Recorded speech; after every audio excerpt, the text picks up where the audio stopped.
नमस्कार विद्यार्थियों, आप सभी का स्वागत है हमारे YouTube channel Bihar SS lockers academy पर। आज हम लोग मनोविज्ञान का एक नया अध्याय शुरू करने जा रहे हैं जिसका नाम मनोविज्ञान और जीवन है। यह आपका मनोविज्ञान का 8वां अध्याय है और इसके बाद और एक अध्याय हम लोग को पढ़ना है। उसके बाद आपका मनोविज्ञान कंप्लीट हो जाएगा। फिर इसके बाद हम लोग सारे चैप्टर का क्या करेंगे, रिवीजन करेंगे। तो आप सभी लोग इस क्लास के साथ भी बने रहिएगा। इस चैप्टर से भी महत्वपूर्ण क्वेश्चन आपके एग्जाम में देखने को मिलता है। ऑब्जेक्टिव सब्जेक्टिव इस चैप्टर से क्वेश्चन पूछे जाते हैं। तो आप लोग आखिरी तक इस क्लास के साथ बने रहिएगा। और जो विद्यार्थी चैनल पर नए हैं, पहली बार आए हैं, तो आप हमारे Bihar SS lockers academy YouTube channel को ज्वाइन कर लीजिएगा। साथ ही अगर आप टेलीग्राम को ज्वाइन नहीं किए हैं, टेलीग्राम से नहीं जुड़े हैं, तो टेलीग्राम से भी जुड़ जाइएगा। कमेंट में इसका लिंक पिन किया गया है, आप वहां से भी जुड़ सकते हैं और जुड़ करके आप किसी भी क्लासेज का पीडीएफ नोट्स प्राप्त कर सकते हैं। अब आइए आज के इस क्लास को हम लोग शुरू करते हैं। मनोविज्ञान जीवन में हम लोग सबसे पहले पढ़ेंगे कि शोरगुल, ताप एवं प्रदूषण का व्यवहार पर क्या प्रभाव पड़ता है। हम लोग सबसे पहले इसको समझेंगे कि जो हम शोरगुल देखते हैं, जैसे कहीं डीजे बज रहा है, कहीं ज़्यादा जो है आवाज़ हो रहा है, तो इससे शोरगुल से जो है क्या प्रभाव पड़ता है हमारे जीवन में। तापमान का जो है क्या प्रभाव पड़ता है, प्रदूषण का क्या प्रभाव पड़ता है, इन सभी चीज़ों के बारे में हम लोग अध्ययन करेंगे। सबसे पहले कहा जा रहा है कि शोरगुल का व्यवहार पर जो प्रभाव पड़ेगा वो मतलब कि दो तरीके से प्रभाव पड़ता है। एक होता है निरंतर, एक होता है मतलब कि एक निरंतर शोरगुल होता है, एक अनिरंतर शोरगुल होता है। जैसे कहने का मतलब ये हो कि जो शोरगुल रेगुलर हो, जिसके बारे में हमें पता हो, और वैसा शोरगुल जो अचानक से हो जाए। तो दो तरीके का शोरगुल होता है जो व्यवहार पर क्या करता है, प्रभाव डालता है। कहा जा रहा है कि जिस पर्यावरण में व्यक्ति रहता है उसमें न सिर्फ भीड़ भाड़ वरन अत्यधिक शोरगुल भी होता है जिसका प्रभाव उसके व्यवहार पर पड़ता है। यानी हम जिस समूह में, जिस समाज में जहाँ रह रहे हैं वहाँ भीड़ भाड़ क्राउड तो है ही, लेकिन वहाँ पर शोरगुल भी है। तो शोरगुल जो होते हैं वो दो तरीके के होते हैं। एक होता है निरंतर शोरगुल और एक होता है आपका असंभावित शोरगुल, जिसकी संभावना नहीं है, या इसको अनिरंतर भी कह सकते हैं, या फिर हम कहेंगे असंभावित, यानी जिसकी संभावना नहीं हो, जिसकी संभावना जो है संभावना नहीं हो या न के बराबर हो, वहीं हमारा क्या हो जाएगा, असंभावित शोरगुल होगा। तो शोरगुल कितने तरीके का होगा, दो तरीके का।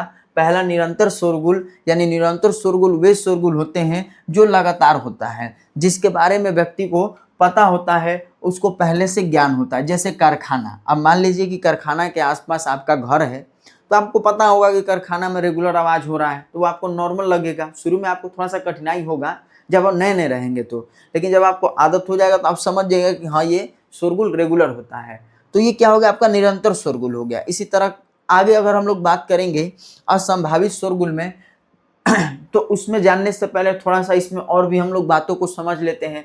कहा जा रहा है कि चूंकि यह शोरगुल लगातार होता है, इसलिए व्यक्ति अपने को इससे अभियोजित जो है यानी एडजस्ट कर लेता है।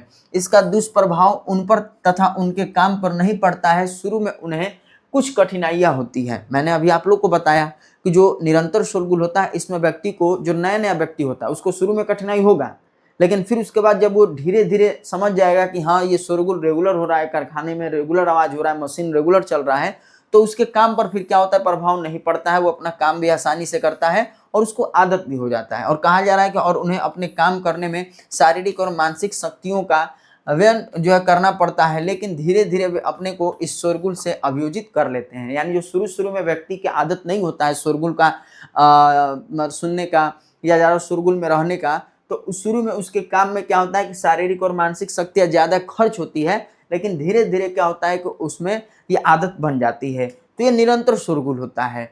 अब अगर बात करेंगे असंभावित शोरगुल का, तो असंभावित शोरगुल वे शोरगुल होते हैं बाबू जो निरंतर नहीं होते हैं। इसके होने की संभावना भी न के बराबर होती है, और इसमें कोई व्यक्ति को पता नहीं होता इस शोरगुल के बारे में कि कब ये होगा। अब जैसे अभी हम अचानक यहाँ पढ़ा रहे थे, अचानक से बगल में कोई डीजे बजाने लगे खूब लाउड स्पीकर करके, तो हम भी डर जाएंगे, हम भी थोड़ा सा आश्चर्यचकित हो जाएंगे। तो एक बाइक कहाँ से आवाज आने लगा, तो ये आपका क्या होगा बाबू, ये आपका असंभावित शोरगुल होगा, जिसके बारे में आपको पहले से संभावना नहीं रहेगी। अब इसका बाद जो अगर आप बात करिएगा दूसरा नंबर की ताप का जो हमारे व्यवहार पर क्या प्रभाव पड़ेगा, तो तापमान का यहाँ पर बताया गया है कि ताप दो प्रकार का होता है, एक गर्म हॉट और एक होता है ठंडा कोल्ड। दोनों तरीके तापमान होगा, गर्म भी होगा और ठंडा भी होगा। अब समझना ये है, कहा जा रहा है कि दोनों प्रकार के ताप व्यक्ति को क्या करती है, प्रभावित करती है। अब अगर हम अत्यधिक गर्मी पड़ रहा है, तो अत्यधिक गर्मी पड़ रहा है तो हम क्या करते हैं, सोचते हैं कि थोड़ा ठंडा हमको मिले, ठीक, हवा चले, पंखा कूलर एसी चले, उसमें हम रहें ताकि हमको गर्मी महसूस ना हो। और वहीं ठंडा के दिन आ जाता है, अत्यधिक ठंडा होता है, तो हम सोचते हैं कि हम धूप में रहें, हमको गर्मी मिले। तो ये दोनों क्या करते हैं, हमको प्रभावित करते हैं। और कहा जा रहा है कि गिरफिट जो थे, उनके अनुसार उन्होंने अपने अध्ययन में पाया है कि उच्च स्तरीय ताप व्यक्ति में निषेधात्मक भाव उत्पन्न करते हैं, जिसके कारण दूसरे के प्रति जो उसका आकर्षण जो कम हो जाता है। ऐसा भी पाया गया है कि अज्ञात व्यक्ति जो है के प्रति उनकी पसंदगी गर्म की अपेक्षा क्या होती है, ठंडी परिस्थिति में ज़्यादा होती है। और ऐसा पाया जाता है कि दंगा होने में तकलीफदेह ताप का प्रमुख हाथ होता है। अत्यधिक ताप होने पर सामूहिक हिंसा की संभावना बढ़ जाती है और व्यक्ति का अंतर पारस्परिक व्यवहार आक्रामक हो जाता है। मतलब यहाँ पर अत्यधिक तापमान को लेकर के ही ज़्यादा बताया गया कि अगर अत्यधिक तापमान बढ़ता है तो व्यक्ति में जो सामूहिक हिंसा भी बढ़ जाता है। व्यक्ति जो ज़्यादा अत्यधिक तापमान से क्या होते हैं, परेशान होते हैं, उनके जीवन को क्या करता है, अत्यधिक तापमान प्रभावित करता है। इसी तरह प्रदूषण भी क्या करता है, व्यक्ति के व्यवहार को प्रभावित करता है। जैसे शोरगुल प्रभावित करता है, वैसे ही प्रदूषण भी क्या करता है, व्यक्ति के व्यवहार को प्रभावित करता है। जैसे तापमान प्रभावित करता है, वैसे ये भी है। प्रदूषण कई तरह का होता है, जैसे वायु प्रदूषण हो गया, जल प्रदूषण हो गया, और भी कई अलग अलग तरह के प्रदूषण हैं। तो सबसे ज़्यादा मुख्य रूप से क्या है, वायु प्रदूषण का प्रभाव हमें देखने को मिल रहा है। कहा जा रहा है कि प्रदूषण की समस्या कोई नई बात नहीं है। पहले सरकार का ध्यान इस ओर नहीं के बराबर था, लेकिन आज शहरी क्षेत्रों में, विशेषकर महानगरों में वायु प्रदूषण की समस्या अति गंभीर है। जैसे अपना दिल्ली ही ले लीजिए, दिल्ली में कितना जो है पॉल्यूशन है, वायु प्रदूषण है। तो कहा जा रहा है यहाँ पर कि सरकार पहले इस चीज़ पर ध्यान नहीं देती थी, लेकिन बाद में इन सब चीज़ों पर जो सरकार ध्यान देने लगी है। और यही कारण है कि देश के न्यायालयों और उच्च एवं उच्चतर न्यायालयों की ओर जो है इसका ध्यान गया है। और इन लोगों ने ये निर्णय बनाया, ये आदेश जारी किया कि जो मतलब कि महानगर हैं, वहाँ पर जो है वाहनों से फैलने वाले जो वायु प्रदूषण को रोकने के लिए उन्होंने क्या किया, सीएनजी गैस का उपयोग किया।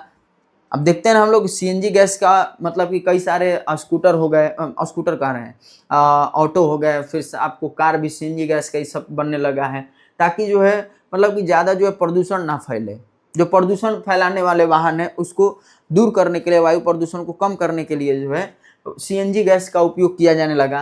कहा जाने लगा कि घना आबादी वाला जो क्षेत्र है वहाँ पर जो कल कारखाने को हटाया जाए, कल कारखाना वहाँ पर ना लगे, ये न्यायालय ने आदेश दिया। जैसे आगरा का ताजमहल है, तो उसके आसपास जो है क्या है, कल कारखाने हैं, जिससे निकलने वाले धुएं से जो है और रासायनिक तत्वों से हमारा जो है ताजमहल को क्या हो रहा है, नुकसान हो रहा है, वो क्या हो रहा है, काला हो रहा है, आप लोग जान ही रहे हैं। तो उन सभी को वहाँ से हटाने के लिए, ताजमहल को सुरक्षित रखने के लिए उच्चतम न्यायालय ने क्या किया, आदेश दिया कि ताज के इर्द गिर्द जो है जितने भी कल कारखाने हैं वो सब हटा दिया जाए। यानी सरकार भी इसकी ओर क्या करे, कदम उठा रही है, ताकि हमें वायु प्रदूषण, जल प्रदूषण या फिर अन्य किसी भी पॉल्यूशन से हमें छुटकारा मिल सके, हम बच सके, हम राहत हो सके। और कहा जा रहा है कि घनी आबादी वाले क्षेत्र में भी कल कारखाने को खोलने की जो अनुमति नहीं दिया गया है, कि घनी आबादी वाले क्षेत्र में भी कल कारखाना नहीं खुलना चाहिए। फिर कहा जा रहा है कि प्रदूषण के व्यक्ति के ऊपर अत्यधिक दूरगामी और तत्कालीन प्रभाव के कारण शारीरिक क्षति होती है। अब अगर हम बात करेंगे, अगर प्रदूषण को अगर नहीं रोकेंगे तो इससे हमारे शरीर को, हमारे जो है मतलब कि मस्तिष्क को क्या होती है, क्षति पहुंचती है। इसके कई प्रकार के शारीरिक रोग होने की संभावना होती है। अगर हम प्रदूषण से ग्रसित हो रहे हैं तो हमारे अंदर कई तरह के शारीरिक बीमारियां जो देखने को मिलेगी, जिसके कारण मनुष्य की कार्य क्षमता यानी हमारी कार्य क्षमता घट जाती है। वायु प्रदूषण के कारण जो है व्यक्ति के ऊपर यानी हमारे ऊपर मनोवैज्ञानिक प्रभाव भी पड़ने लगता है। उनमें असुखद संवेगात्मक प्रतिक्रिया जो है परिलक्षित होने लगती है, यानी हम जो है खुश नहीं रह पाएंगे, बेचैन होने लगेंगे, बीमारियां होने लगेगी। और साथ ही कहा जा रहा है कि अपने सामाजिक संबंधों को भी हम प्रभावित कर देते हैं, या ये प्रभावित कर देती है। तो हमें इनसे बचने के लिए सरकार भी क्या कर रही है, कदम उठा रही है। उसी तरह अगर जल प्रदूषण की बात करेंगे तो हमारा वाटर पॉल्यूशन भी हो रहा है, जल भी प्रदूषित हो रहा है। तो वायु प्रदूषण के अलावा जो हमारा जल प्रदूषण भी काफ़ी प्रभावशाली है, जो व्यक्ति के व्यवहार को क्या करता है, प्रभावित करता है। हम लोग देखते हैं ना कि पीने के पानी शुद्ध नहीं मिल रहा है। आजकल के डेट में भी लोग 80 वर्ष हमारा जो है 80 वर्ष बीत गया आज़ादी का, 80वां हम लोग स्वतंत्रता दिवस मनाएं। लेकिन आप लोग देख रहे होंगे यूट्यूब पे, इंस्टा पे रील्स देख रहे होंगे कि एक बच्ची जो है मतलब नाले से पानी निकाल करके पीने का पानी भर रही है। सोचिए 80 साल हो गया हमारा देश को स्वतंत्र हुए, और फिर भी जो है हम लोग ऐसा लग रहा है कि गुलामी के जीवन जी रहे हैं। तो वहीं यहाँ पर जल प्रदूषण को लेकर के बताया गया कि आजकल जनसंख्या में अत्यधिक वृद्धि के कारण स्वच्छ पानी की आपूर्ति संभव नहीं है। पीने का पानी दूषित हो रहा है। देखने को नहीं मिलते हैं कि जगह जगह में पानी का पाइप फट गया है, मतलब देखने को मिलता है, यहाँ पर देखने को मिलता है, बताया गया है कि जगह जगह पर जो पानी के पाइप लगे हुए बिछे हुए फट गया है, या लोग जो है जानबूझ करके जो है उसको तोड़ देते हैं। दूषित पानी पीने के कारण व्यक्ति में कई तरह के रोग, जैसे यहाँ पर पीलिया रोग दिया गया है कि जो अगर हम गंदा पानी पी रहे हैं, दूषित पानी पी रहे हैं, तो व्यक्ति को जॉन्डिस यानी पीलिया रोग हो जाता है, जिसके कारण व्यक्ति में शारीरिक कमजोरियाँ, चिड़चिड़ापन, ये सभी जो है उत्पन्न हो जाती है। तो मतलब अगर हम पानी शुद्ध नहीं पी रहे हैं, हमको पानी शुद्ध नहीं मिल रहा है, तो हमें जॉन्डिस जैसी बीमारी का क्या होगा, सामना करना पड़ जाएगा। तो हमें जल प्रदूषण को भी क्या करना होगा, रोकना होगा। जल प्रदूषण को नहीं रोकेंगे तब हमारे अंदर क्या होगी, समस्याएं देखने को मिलेगी, शारीरिक और मानसिक दोनों तरीके से। अब यहाँ पर कुछ आपदाओं के बारे में जिक्र किया गया है, प्राकृतिक एवं मानव निर्मित आपदाएं। ये जो चैप्टर है मनोविज्ञान का, ये आपका ज्योग्राफी से भी रिलेटेड है। भूगोल आप सभी लोग पढ़ते हैं, जिनका भूगोल होगा, या फिर आप लोग 10वां में भूगोल पढ़े होंगे, तो आप लोग इन सब चीज़ों को पढ़ें कि प्राकृतिक क्या होता है, प्राकृतिक आपदा क्या होता है, मानव निर्मित आपदा क्या होता है, नेचुरल और मैन मेड डिजास्टर्स। कहने का मतलब ये हुआ कि प्राकृतिक आपदा वैसी आपदाएं होती हैं जो प्राकृतिक नेचर के द्वारा घटित होती है, जिसमें मनुष्यों का कोई हाथ नहीं होता है, जैसे बाढ़ हो गया, भूकंप हो गया, सुनामी हो गया, सुखाड़ हो गया, ये सब क्या है, प्राकृतिक रूप से आता है। लेकिन मानव निर्मित जो मनुष्यों की गलतियों के द्वारा उत्पन्न होता है आपदा, उसको हम लोग क्या कहते हैं, मानव निर्मित आपदा कहते हैं, यानी मैनमेड डिजास्टर कहेंगे, मैनमेड डिजास्टर हम लोग उसको कहेंगे।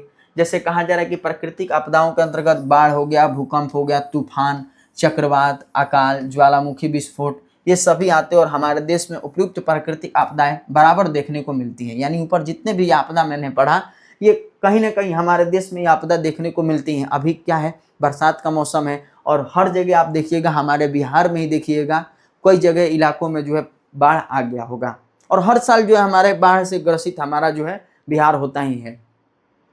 असम भी बाढ़ से ग्रसित है, आप लोग देख ही रहे हैं, कई महीनों से आज जो है असम मतलब बाढ़ से ग्रसित है, लोग वहाँ पर राहत कार्य जो है कर रहे हैं। तो वही कहा जा रहा है कि प्रत्येक वर्ष हमारे देश के विभिन्न गांव, विभिन्न शहरों में बाढ़ का प्रकोप देखने को मिलता है। बीच बीच में कई जगहों में भूकंप भी आता है।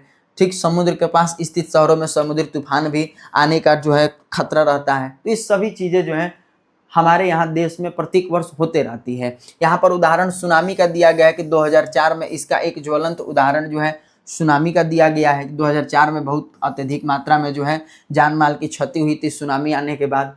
यहाँ लोगों के जो है आर्थिक एवं सामाजिक स्थिति पर भी बुरा असर पड़ा था। इसके कारण कई तरह के जो है शारीरिक एवं मानसिक रोग भी उत्पन्न हो गए थे। जब सुखाड़ कर सुनामी आया था, तो यहाँ लोगों के जो है सामाजिक संबंधों के ऊपर भी कुप्रभाव डालता है। प्राकृतिक आपदाओं के अतिरिक्त मानव निर्मित आपदाएं भी जो है कई उदाहरणें जीवन में जो है देखने को मिलती है। कहने का मतलब ये हुआ कि जैसे प्राकृतिक आपदा जो है हमें नुकसान पहुंचा रहा है, हमारे जीवन को क्षति पहुंचा रहा है, तो वैसे ही मानव निर्मित मैनमेड डिजास्टर भी क्या करता है, वो भी हमें नुकसान पहुंचाता है। जैसे हमारा भोपाल गैस त्रासदी हो गया, भोपाल गैस कांड, जापान में जो है हिरोशिमा और नागासाकी पर जो परमाणु बम विस्फोट हुआ था, जिसके कारण अत्यधिक संपत्ति और जान माल की हानि होती है, और ये हमारे भौतिक, आर्थिक एवं सामाजिक हर तरह की चीज़ों पर क्या करते हैं, बुरा प्रभाव डालते हैं। तो हम लोग देखते भी हैं, जानते भी हैं कि मनुष्यों के द्वारा जो गलतियां किया गया और जिससे हमें नुकसान पहुंच रहा है, क्षति पहुंच रहा है, तो मानव निर्मित आपदा होती है, और इसमें हम ही का ही नुकसान होता है, हम ही के द्वारा जो है हम ही का क्या होता है, नुकसान होता है। तो ये चीज़ें हम लोगों ने देखा। इसके बाद अगर हम लोग बात करेंगे, आगे बताया जा रहा है कि इसके कारण हमारे जान माल की भी क्षति होती है, जो हमारा मानव निर्मित आपदा भी है उसके कारण भी, और इसका दीर्घकालीन प्रभाव उन स्थानों में रहने को मिलता है जो लोग वहाँ पर जीवन जी रहे थे। जैसे हमारा जापान का हिरोशिमा और नागासाकी है। हिरोशिमा और नागासाकी पर 6 अगस्त और 9 अगस्त को जब परमाणु बम गिराया गया था, 6 अगस्त और 9 अगस्त को 1945 को जब परमाणु बम गिराया गया हिरोशिमा और नागासाकी पर, तो वहाँ आज भी जो है इसका प्रकोप देखने को मिलता है। वहाँ आज भी जो लोग अपंग पैदा होते हैं, सही से जो जन्म नहीं ले पाते हैं वो लोग, तो उसका प्रकोप आज भी है। तो कहा जा रहा है यहाँ पर कि मानव निर्मित जो आपदाएं हैं उसका प्रभाव दीर्घकालीन रूप से भी हमें देखने को मिलता है। और कहा जा रहा है कि जैसा कि ज्ञात है कि आपदाएं सिर्फ प्राकृतिक नहीं होती हैं बल्कि ये मानव निर्मित भी होती है। इसके उदाहरण भी आप देख रहे हैं कि भोपाल गैस कांड जो 1984 में हुआ था, चेरनोबिल कांड जो 1986 में हुआ था, जिसके कारण वहाँ रहने वाले लोगों के जीवन पर दीर्घकालीन प्रभाव पड़ा। भोपाल गैस कांड जिसमें जो है मिथाइल आइसोनेट जो गैस था उसका स्राव हो गया था, वहाँ पर आसपास रहने वाले बहुत ज़्यादा लोगों क्या हो गया कि क्षतिग्रस्त हो गए, घायल हो गए, बहुत मर भी गए। तो ये सब लोग हमने पढ़ा भी है, जाना भी है। तो भोपाल गैस कांड हमारे गलतियों की वजह से ही हुआ था। चेरनोबिल जो घटना है ये भी हमारी गलतियों से हुआ, जिससे आज भी मनुष्यों पर जो है दीर्घकालीन प्रभाव देखने को मिलता है। ये प्रभाव उनके जीवन को शारीरिक एवं मानसिक रूप से क्या करती है, प्रभावित करती है, और वे क्रोध, दुष्पन्न, दुश्चिंतता, पलायन, प्रतिबल एवं अवसाद की क्या होते शिकार होते हैं। पलायन मतलब होता है एक जगह से दूसरे स्थान पर जाना। अब मान लीजिए कि यहाँ पर भोपाल गैस त्रासदी हुआ तो क्या वहाँ पर लोग रुकेंगे कि वहाँ भागेंगे? लोग जो बच गए वो तो वहाँ से निकल जाएंगे। तो कई लोग पलायन करेंगे, कई लोग स्ट्रेस भी ले लेंगे, अवसाद भी ले लेंगे, डिप्रेशन में चले जाएंगे कि लो अब क्या हो गया, अब क्या करें, यहाँ पर तो ऐसे हो गया, मेरा घर, मेरा संपत्ति, मेरा द्वार, मेरा पुश्तैनी जमीन सब चीज़ छूट जाएगा। लोग क्या होंगे, डिप्रेशन हो गए ही। तो ये भी प्रभाव हमारे जीवन पर डालता है। और फिर उसके बाद हमारा सबसे मेन इंपॉर्टेंट है हरित गृह प्रभाव, जो कि इम्पॉर्टेंट है, मोस्ट इम्पॉर्टेंट है कि हरित गृह प्रभाव तथा नाभिकीय संकट। कहा जा रहा है कि जो ग्लोबल वार्मिंग है वह प्रक्रिया है जिसमें पृथ्वी के वायुमंडल और सतह के औसत तापमान में दीर्घकालीन वृद्धि होती है। यह मुख्यतः मानवीय गतिविधियों और विशेषकर जीवाश्म ईंधनों यानी कोयला, पेट्रोलियम, डीजल के अत्यधिक उपयोग और वनों की कटाई के कारण जो है ग्रीन हाउस गैस यानी कि CO2 CH4N2O के उत्सर्जन से होता है। मतलब जो हरित गृह प्रभाव या नाभिकीय जो संकट हो गया वो कैसे होगा कि हम मनुष्यों के द्वारा जो है ज़्यादा गतिविधियां जो किया जा रहा है, हम लोग ज़्यादा जो जीवाश्म ईंधन का उपयोग कर ले रहे हैं, कोयला, पेट्रोलियम, डीजल, इनका ज़्यादा उपयोग कर ले रहे हैं, वनों की कटाई कर रहे हैं, जिससे global warming, green house gas क्या हो रहा है, वो बढ़ रहा है। ठीक, वो बढ़ रहा है तो उसका उसका हम उत्सर्जन कर रहे हैं, जिससे क्या होता है कि हमारी उत्सर्जन होने के बाद जो है क्या होता है कि ज़्यादा हम लोग गर्मी बढ़ रहा है। देख ही रहे हैं कि कितना हाई टेम्परेचर जा रहा है। ग्रीन हाउस गैस जो एक शीशे के छत के समान भी है, जो गर्म हवा को अंदर मतलब कि जो सूरज के प्रकाश को अंदर आने देता है और जो गर्म हवा उसको बाहर निकलने नहीं देता है। तो उस तरीके से स्थिति बन गई है। तो यही था इस चैप्टर में हम लोग को पढ़ना। बाकी आगे जो इसमें हम लोग को अधिकार के भी बारे में पढ़ना है। ठीक, अधिकार के भी बारे में हम लोगों को पढ़ना है इस चैप्टर में। तो एक और इस चैप्टर पर हम लेक्चर वीडियो लेकर के आएंगे आप लोगों के लिए, ताकि ये चैप्टर को और भी मैं आपको समझा सकूं, जो और भी टॉपिक बचे हुए हैं। बाकी आप लोग को यही सब चीज़ें इस चैप्टर में पढ़ना था। इन्हीं सब चैप्टर से इन्हीं सब टॉपिक से जो ऑब्जेक्टिव सब्जेक्टिव आपको देखने को मिलेंगे। बाकी ये क्लास आप लोग को कैसा लगा कमेंट में ज़रूर बताइएगा। मिलते हैं अगले क्लास में, तब तक के लिए आप लोग स्वस्थ रहिए, मस्त रहिए और अपनी तैयारी अच्छे से करते रहिए। धन्यवाद।